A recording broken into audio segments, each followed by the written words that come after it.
welcome back to the Citizen channel. I hope you're all staying safe and well.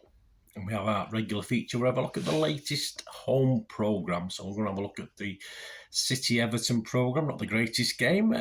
Programme's not bad actually, pretty good one there. You know, I don't always say that about the City programmes, but not a bad one today. So we're going to have a look through that. Of course, it's match day 16 of the Premier League season 22-23. Of course, part two, isn't it? Part two of the season. So we're going to have a look through this today. This magazine with old rodders on the front there. So please, if you are new to the channel, push that subscribe button, push the bell notifications, do all these little magazine vlogs, various subjects, City past, present, forever, of course. Be great to have you on board. And if you're already on board, but yeah, just press that little button, that little thumbs up button, that little like button. That'd be much appreciated. Right, let's get on with this. Yes, £4, back to £4 after the Carabao Cup one last week, which was only 68 pages. We're back to 84 pages. It is available, of course, at www.reachsportshop.com on subscription. 26 issues for £97.50 plus 65 in the EU and £80 for the rest of the world. And of course, you get the Champions League programmes that are normally a £5, obviously at the discounted rate, so that's not too bad. And there is also on the site, so be careful, it's not published in the magazine. You can also buy 12 issues for £45, so you don't save as much overall, but certainly worth the investment. As I say, we've got Rodri on the cover today, and as such, because he's on the cover, he's going to be the main interview inside as well.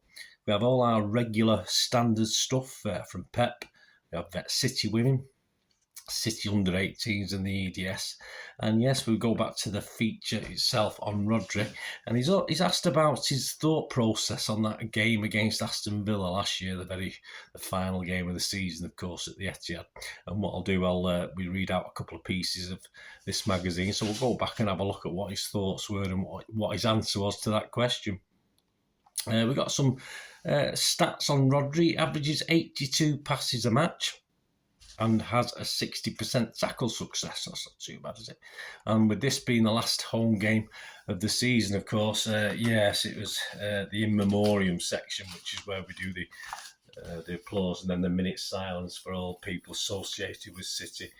Fans and people who work for City, etc. So that's always a nice touch. I printed a copy of the double sheet on Twitter so people could see if they'd perhaps. I assume that they are sent a copy of the magazine. Let me know, guys, if you know anything about that. But assume they are. So yes, a good gesture from City, and may they all rest in peace. A lot of names there.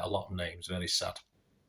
Buzzword looks at Alvarez and City and United women's derbies. Of course, we broke our own record for the crowd. Was it about 45,000, I think? Head-to-head has Haaland and Dominic Calvert-Lewin. Yeah, not the obvious head-to-head I'd think of. Interesting stat. Shot accuracy. Haaland 54%. Yes, he only scores 1 in 2, don't he? That's not very good, is it? But Calvert-Lewin 43%. That's not bad, is it? Well, not scores 1 in 2. That's on target, isn't it? The goalkeeper can always save it or it gets blocked. So interesting stats anyway. Double agents, we've got Fabian Delph today. Interesting enough, 20 caps for England. Yeah, probably if I thought long and hard, it sounds reasonable. And of course, he made 4 appearances in the World Cup in 2018 when we got to the semi-finals. X and the City features. I've just currently doing a little managing City piece on Joe Royle. I've had 1 or 2 features on him over the last 2 or 3 years. And of course, X and the City features Joe, who of course both played and managed both City and Everton. Kitted out, Marc McCarthy takes us back to the kits worn back in 1985. Oh, the memories. And specifically, of course, the full Members' Cup final kit, etc., which, of course, got that special airing at Wembley the day after we'd played at Old Trafford in a derby match. Don't care about us, do they? Just for fun. Yeah, this is just for fun.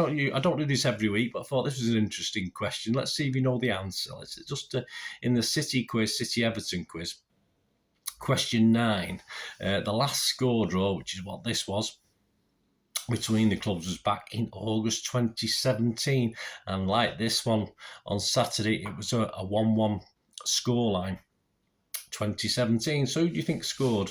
Can you remember who scored or have a guess? So who scored for City, who scored for Everton? City reflection, Gary James tackled significant task. Well, not so significant to me because I know it. I know it anyway, of telling us why Colin Bell will always be the king. Kevin Cummins and some rare colour photos shot at Liverpool Uni, Mountford Hall on the 2nd of October 1979, year I got married. First marriage. More on that in a moment. We'll have a look at Kevin Cummins' reasons for why they're so rare, the colour photos. I mean, they were around at that time, 1979, but probably only just. I remember getting lots of colour photos at that time, but more on that in a moment. Matchmaker picks out 10 standout games for a player. We got Gundo this week, of course, for games for FC Nuremberg, who he played for. German national team, of course, Dortmund, and of course us. And so back to Rodri. Let's have a look at Rodri, what he has to say. He's talking about the hunger of Pep and the players to win games.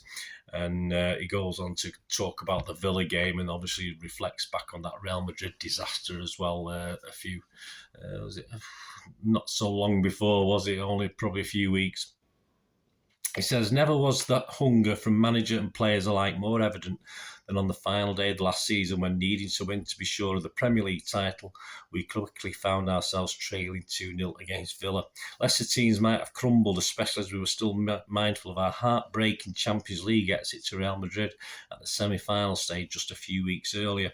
But ask Rodri to describe the emotions of that day and he becomes animated as if it all happened hours, not months ago. And to listen to him relive that match is to share in the roller coaster day that, for City fans at least, was on a par with Sergio Aguero's famous last gasp winner against QPR a decade earlier. Almost. You talk about that day and my skin gets goosebumps. I think we made history that day, said Rodri. It's difficult to win the Premier League and going to the last game you have 80 or 90 points and of course you know Liverpool are behind you and they're not going to drop or give you anything. You have to win. I remember since the Real Madrid knockout game we still had 7 games to win the Premier League. It was very difficult in this situation because the Champions League dream is gone. And now you still have to fight for something massive and so tough until the end. Your mood is down, but you have to recover this spirit. It's not easy. And I think those 7 games were the best part of the season after this defeat. Still, the start of the Villa game, in which the visitors raced into a quick 2-goal lead, was hardly a start designed to help City cope with the high-stakes pressure of the occasion, pressure that had increased following the Madrid defeat. We showed the strong personality we had until the last game, which we needed to win, but we started losing 2-0, he recalled. I think we can all recall that. Imagine the feeling we have in those moments on the pitch. We didn't have 70 minutes, we had 25 minutes. Everything happened really fast and it felt like it just wasn't our day. Football shows you that sometimes it gives you something.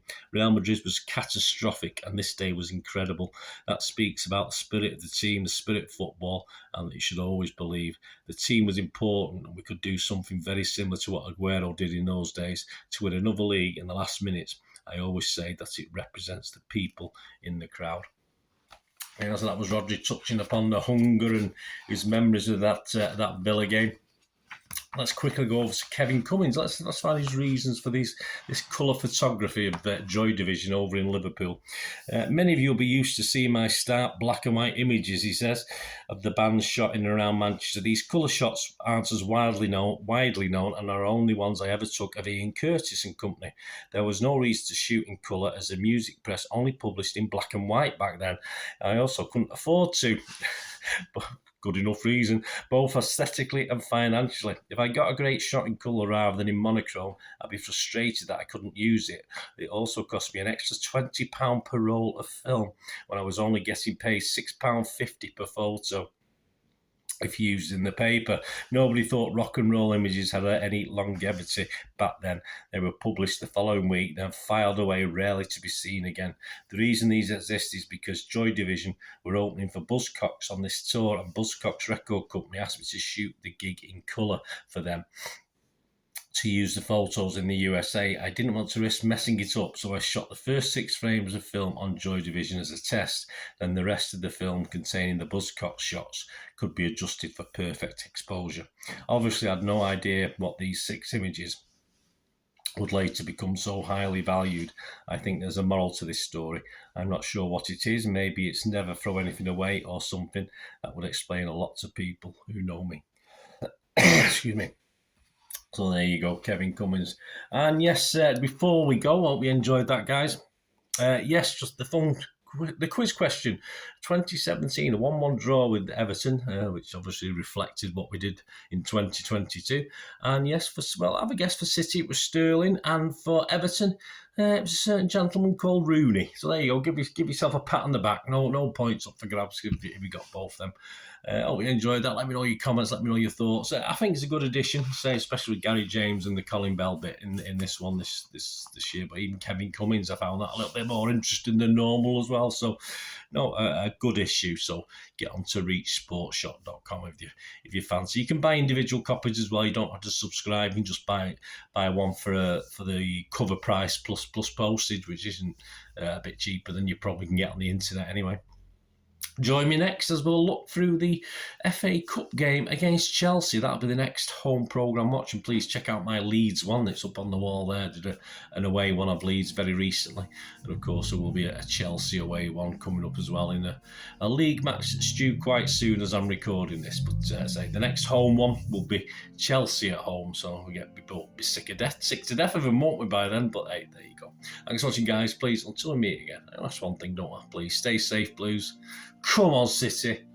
Bye for now.